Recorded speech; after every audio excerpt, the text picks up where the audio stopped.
مایوس نہ ہو. بعض اوقات بولنے والے بھی کیا کرتے ہیں، کیا ہوگا معلوم نہیں، دیکھو حالات بگڑ رہے ہیں، اب بہت برے حالات آنے والے ہیں، دیکھو ہم کچھ نہیں ہو سکتا، مایوس کر دیتے ہیں. مایوس نہیں ہونا چاہیے. برے سے برے حالات آئیں تب بھی مایوس نہیں ہونا چاہیے. ان حالات میں اپنے ایمان کی حفاظت کرنا چاہیے. سب کچھ کھو کے بھی ایمان اگر بچا لیا ہم نے، کامیاب ہیں. کیونکہ قبر میں کیا پوچھا جائے گا، من ربک ما دینک من نبیک. اتنا جواب دے دیے پاس ہے. اپنے ایمان کو بچانا. اسی لیے اللہ تعالیٰ قرآن کریم میں کیا فرماتا ہے، وَلَا تَهِنُوا وَلَا تَحْزَنُوا وَأَنْتُمُ الْأَعْلَوْنَ إِن كُنتُم مُؤْمِنِينَ. یہ سورہ آل عمران میں آیت نمبر 39 میں اللہ نے کہا کہ وَلَا تَهِنُوا، ہمت مت ہارو، وَلَا تَحْزَنُوا، غمگین مت ہو، دکھی مت ہو، وَأَنْتُمُ الْأَعْلَوْنَ، تم ہی غالب رہو گے بشرطے کہ ان کنتم مؤمنین، اگر تم ایمان والے ہو. معلوم ہے کہ غلبے کو اللہ نے جوڑا کس چیز کے ساتھ، ایمان کے ساتھ. تو مغلوبیت کے دور میں ہماری توجہات اپنے ایمان کی تقویت کی طرف ہونی چاہیے. کیونکہ باہر کی طاقت بعد میں، اندر کی طاقت پہلے. اگر ہمارے پاس ایمان کمزور ہے لیکن ہمارے پاس ٹیکنالوجی ہے، فوج ہے، ہمارے پاس پیسہ ہے، مین پاور ہے، سب ہے، ایمان اندر کمزور ہے، غلبہ نہیں ہوتا.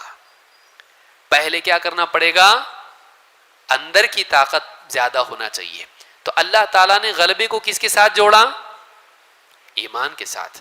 لہٰذا مغلوبیت کے دور میں، کمزوری کے دور میں، تکلیف کے مصیبت کے دور میں، مظلومیت کے دور میں اہل ایمان کو متوجہ ہونا چاہیے. ایک تو مایوس نہیں ہونا، غمگین نہیں ہونا، اور تیسرا کیا ہے، اپنے ایمان کی فکر کرنا، اپنے ایمان کو بہتر بنانے کی کوشش کرنا. تو یہ بھی کرنے کا کام ہے. اسی لیے اللہ نے فرمایا وَلَا تَيْأَسُوا مِن رَوْحِ اللَّهِ، اللہ کی رحمت سے مایوس مت ہو. إِنَّهُ لَا يَيْأَسُ مِن رَوْحِ اللَّهِ إِلَّا الْقَوْمُ الْكَافِرُونَ. جان لو کہ اللہ کی رحمت سے وہی لوگ مایوس ہوتے ہیں جو کافر ہیں.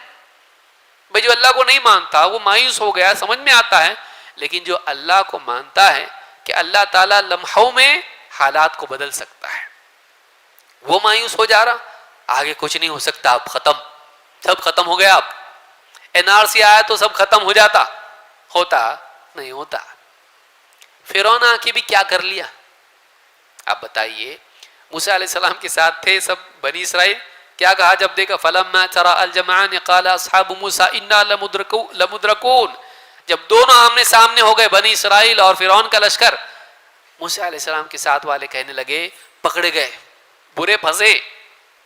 موسیٰ علیہ السلام نے کیا کہا، کَلَّا إِنَّ مَعِيَ رَبِّي سَيَهْدِينِ، نہیں، میرا رب میرے ساتھ ہے، وہ راستہ بتائے گا. اللہ نے فرعون کو غرق کر دیا، موسیٰ علیہ السلام کو پار کر دیا. تھوڑی دیر تک بنی اسرائیل کو بھی لگ رہا تھا کہ ہم پکڑے گئے، ہم نہیں پکڑے گئے. کون پکڑا گیا، فرعون. ایک لمحے میں اللہ تعالیٰ حالات کو بدل سکتا ہے، کچھ بھی کر سکتا ہے. تو اللہ تعالیٰ سے امید رکھنا ہے، مایوس نہیں ہونا. بولنے والوں کو بھی مسلمانوں کو مایوس نہیں کرنا چاہیے. اس لیے بعض علماء نے، شیخ صالح الفوزان وغیرہ نے کہا، یہ جو مسلمانوں کے اوپر ظلم ہو رہا، یہ ہو رہا، وہ ہو رہا، میڈیا میں جو مسلمان عام کرتے، نہیں کرنا چاہیے اس کو. ہم لوگ کیا سمجھتے، کرنا چاہیے اس کو. کیوں، کیا ہوتا ہے اس سے، کچھ ہوا، مسلمانوں کا مورائل ڈاؤن ہوتا ہے اس سے، مسلمانوں میں بزدلی پیدا ہوتی، مسلمانوں میں مایوسی پیدا ہوتی، مسلمان دکھی ہو جاتے ایک دم اس سے. کیونکہ سولوشن تو کچھ نکلتا نہیں، لیکن مسلمانوں کی ہمت ٹوٹتی ہے.